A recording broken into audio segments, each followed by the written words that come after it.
কিছুর সাথে বিতলামি করলেও কিন্তু ছাগলের সাথে করতে নেই। এই লোকটা তার ছাগলটার সাথে বিতলামি করতেছিল। শেষে দেখেন এই লোকটার কী অবস্থা করছে ছাগলটা। কেমন সোজা হয়ে গেছে একদম।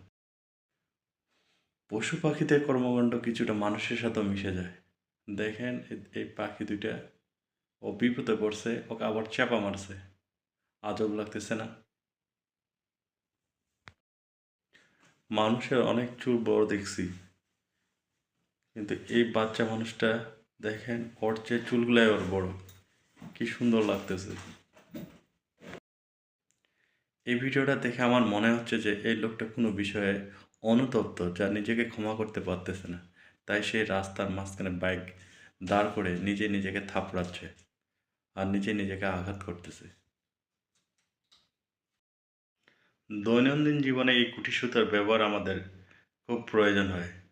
আর এই গুটি সুতাটা ব্যবহার করার সময় অনেক সময় পেঁচিয়ে যায়, জট লেগে যায়। এটা সহজে খোলা যায় না। তাই এই ধরনের একটা প্লাস্টিকের বাক্স তৈরি করে বা পট তৈরি করে ব্যবহার করতে পারে।